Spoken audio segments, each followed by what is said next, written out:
YouTube channel. So today we are going to study about photorespiration. These are the table of contents. So in this video we are going to discuss about photorespiration, its introduction, what is photorespiration, when and how does it occurs, its pathway, mechanism, and advantages and disadvantages of photorespiration, along with the examples of C3 plants which show photorespiration. So introduction.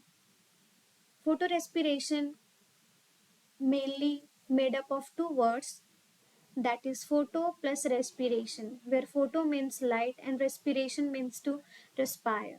So photorespiration is a metabolic pathway which occurs in photosynthetic organisms where release of carbon dioxide and consumption of oxygen takes place.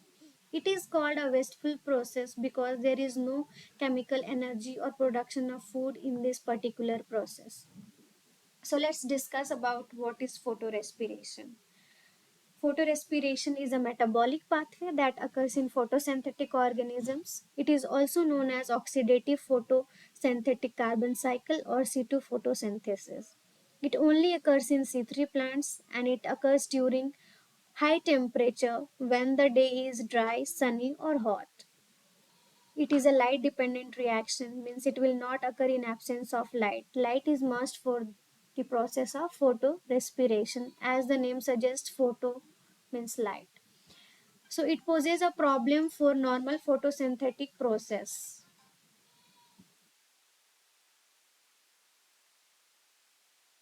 तो जैसा कि मैंने बताया आपको, फोटोरेस्पिरेशन एक metabolic pathway है जो कि फोटोसिंथेटिक ऑर्गेनिजम्स में ही होता है। और ये क्यों कब होता है? तो ये हाई टेम्परेचर पे होता है। जब एनवायरमेंट में जब टेम्परेचर हाई होता है तभी ये रिएक्शन होता है। इसका नाम से ही पता चल रहा है, फोटो रेस्पिरेशन मीन्स लाइट के प्रेजेंस में होगा। और जब लाइट का कंसंट्रेशन बहुत ज़्यादा हाई होगा, जब हाई टेम्परेचर होगा तभी ये होगा, इसलिए इसको लाइट डिपेंडेंट रिएक्शन बोला जा रहा है। और ये एक प्रॉब्लमेटिक प्रोसेस है फोटोसिंथेटिक प्लांट्स के लिए, या फिर सबके लिए ही है। तो फोटोसिंथेटिक प्रोसेस के लिए ये ज़्यादा प्रॉब्लमेटिक है। तो when does photo respiration occurs, तो होता क्या है, कैसे होता है, इसके बारे में हम लोग देखते हैं। तो in normal temperature condition stomata opens. Normal temperature में क्या होता है, स्टोमाटा जो है वो खुला हुआ रहता है और लाइट के प्रेजेंस में वाटर का हाइड्रोलिसिस होता है और वो ऑक्सीजन का प्रोडक्शन होता है और ऑक्सीजन बाहर रिलीज हो जाता है और कार्बन डाइऑक्साइड जो है वो अंदर आ जाता है। और रुबिस्को के प्रेजेंस में कैल्विन साइकिल होता है क्लोरोप्लास्ट में। ये सारी चीज़ें कहाँ पे हो रही है? क्लोरोप्लास्ट में हो रही है। तो फोटो रेस्पिरेशन में क्या होता है, टेम्परेचर जब हाई होता है तो स्टोमाटा क्लोज हो जाता है। एज अ रिजल्ट जो ऑक्सीजन बनता है फोटोलिसिस ऑफ वाटर से वो बाहर जा नहीं पाता है, क्योंकि हाई टेम्परेचर पे स्टोमाटा क्लोज हो जाता है और कार्बन डाइऑक्साइड भी अंदर आ नहीं पाता है। तो एज अ रिजल्ट ऑक्सीजन का कंसंट्रेशन क्लोरोप्लास्ट में बढ़ जाता है। जब ऑक्सीजन का कंसंट्रेशन बढ़ जाता है और कार्बन डाइऑक्साइड जो कंसंट्रेशन वो कम होता है, तो रुबिस्को जो है वो फोटो रेस्पिरेशन का प्रोसेस करवाता है। रुबिस्को एक ऐसा एंजाइम है जो कार्बन डाइऑक्साइड के साथ भी कंबाइन करके रिएक्शंस करता है और ऑक्सीजन्स के साथ भी। तो ये डिपेंड करता है कंसंट्रेशन ग्रेडियंट पे। जिसका कंसंट्रेशन ज़्यादा रहता है उसके साथ रुबिस्को एंजाइम कंबाइन करता है और प्रोसेस को करता है। तो जब कार्बन डाइऑक्साइड का कंसंट्रेशन ज़्यादा रहता है तब वो रुबिस्को के साथ मिलकर के कैल्विन साइकिल करता है, और जब ऑक्सीजन का कंसंट्रेशन ज़्यादा रहता है तो रुबिस्को कंबाइन करके फोटो रेस्पिरेशन का प्रोसेस करवाता है। वाई डज इट अकर्स, तो होता क्यों है, कब होता है, वो मैंने आपको बताया। जब हाई टेम्परेचर रहता है तो ऑक्सीजन बाहर जा नहीं पाता है और कार्बन डाइऑक्साइड अंदर आ नहीं पाता है। तो ऑक्सीजन का कंसंट्रेशन जब बढ़ जाता है तो रुबिस्को एंजाइम के साथ कंबाइन होता है, आरयूबीपी के साथ मिलकर के पीजीए बनाता है और 2-फॉस्फोग्लाइकोलेट बनाता है। पीजीए जो होता है वो फिर आरयूबीपी के साथ मिलकर के वो नॉर्मल कैल्विन साइकिल में पार्टिसिपेट करता है, और ये जो 2 कार्बन कंपाउंड जिसको फॉस्फोग्लाइकोलेट बोला जाता है वो एक टॉक्सिक प्रोडक्ट होता है, बहुत ही ज़्यादा टॉक्सिक होता है, जो कि प्लांट्स के लिए बहुत ज़्यादा हार्मफुल है। तो इसका डिटॉक्सिफिकेशन होना बहुत ज़रूरी होता है। तो फॉस्फोग्लाइकोलेट जो क्लोरोप्लास्ट में बनता है उसे पर ऑक्सीजोम में बोला जाता है ताकि इसका डिटॉक्सिफिकेशन हो सके। यहाँ पे फ्लो चार्ट में भी वही दिखाया गया है।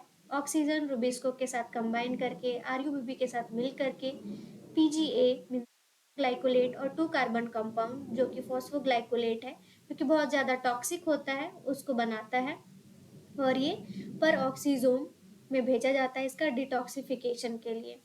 पीजीए जो होता है वो कार्बन कंपाउंड होता है और फॉस्फोग्लाइकोलेट जो होता है वो 2 कार्बन कंपाउंड होता है।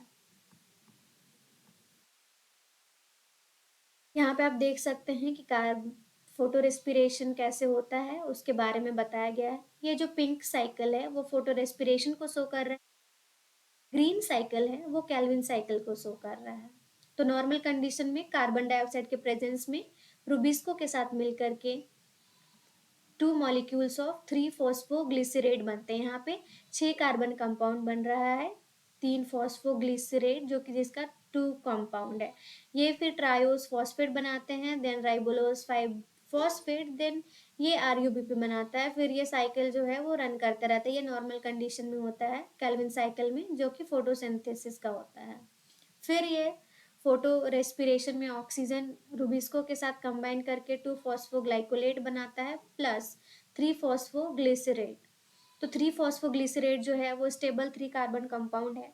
ये फिर कैल्विन साइकिल में जाके पार्टिसिपेट करता है। फिर ये 2 फॉस्फोग्लाइकोलेट जो है वो 2 कार्बन कंपाउंड है जो कि हाईली टॉक्सिक होता है, जिसे पर ऑक्सीजोम में सेंड किया जाता है तो वहाँ पे वो ग्लाइसिन बनता है। फिर इसे माइटोकॉन्ड्रिया में सेंड किया जाता है जहाँ पे वो सीरीन बनता है। देन फिर ये ग्लिसरेट बनता है। फिर यहाँ पे एक एनर्जी का यूटिलाइजेशन होता है एक एटीपी का। फिर ये 3 फॉस्फोग्लाइकोलेट बनता है। फिर ये साइकिल जो है वो चलते ही रहता है। यहाँ पे आप देख सकते हैं NH3 और कार्बन डाइऑक्साइड का रिलीज हो रहा है ग्लाइसिन से, तो वो सीरीन बन रहा है। फोटो रेस्पिरेशन का पाथवे, क्लोरोप्लास्ट में फोटो फॉस्फोग्लाइकोलेट बना, फिर इसे परऑक्सीजोम में सेंड किया गया जहाँ पे वो ग्लाइकोलिक एसिड से ग्लाइसिन में कन्वर्ट हुआ। देन इसे माइटोकॉन्ड्रिया में सेंड किया गया जहाँ पे वो ग्लाइसिन से सीरीन बना, तो इसे डिटॉक्सिफाई किया गया। Mechanism of photo respiration, blue cycle is Kelvin cycle, black cycle is photo respiration cycle. So oxygen is utilized, then ये ग्लाइकोलेट बना। इस पूरे प्रोसेस पे ग्लाइकोलेट जो है वो पर ऑक्सीजन में सेंड किया गया जहाँ पे उसका डिटॉक्सिफिकेशन हुआ। यहाँ से आपका ग्लाइसिन बना, देन ग्लाइसिन को माइटोकॉन्ड्रिया में सेंड किया गया जहाँ पे ग्लाइसिन से कार्बन डाइऑक्साइड और NH3 का रिलीज हो जाता है। फिर वो सीरीन बनता है। फिर इस सीरीन को ट्रांसफर किया जाता है पर ऑक्सीजोम में। फिर ये सीरीन पर ऑक्सीजोम में ग्लिसरेट बनता है। फिर ये क्लोरोप्लास्ट में फिर इसे सेंड किया जाता है जहाँ पे वो कैल्विन साइकिल में पार्टिसिपेट करता है। तो ये पूरा एक साइकिल की तरह काम करता है। तो यहाँ पे देखा हम लोगों ने कि कैसे ग्लाइकोलेट जो टॉक्सिक है उसे पर ऑक्सीजम और माइटोकॉन्ड्रिया की हेल्प से डिटॉक्सिफाई किया गया, देन फिर इसे वापस क्लोरोप्लास्ट पे सेंड किया गया। ये है पूरा का पूरा फोटोसिंथेसिस का मैकेनिज्म।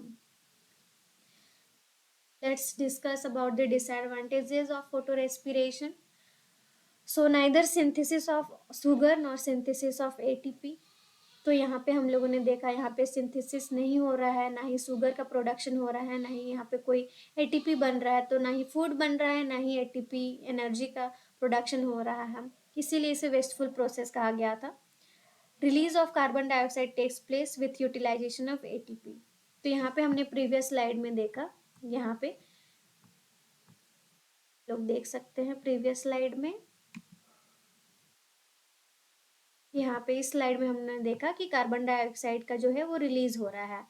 तो वही यहाँ पे डिसएडवांटेज में कहा गया है, release of carbon dioxide takes place with utilisation of ATP. तो यहाँ पे एनर्जी के हेल्प से कार्बन डाइऑक्साइड को बाहर रिलीज किया जाता है। तो यहाँ पे एटीपी खर्च हो रहा है, यहाँ पे एटीपी बन नहीं रहा है और यहाँ पे एटीपी खर्च हो रहा है। तो ये वेस्टफुल ही प्रोसेस हुआ ना फूड बन रहा है ना एनर्जी बन रहा है और यहाँ पे एनर्जी का रिलीज हो रहा है।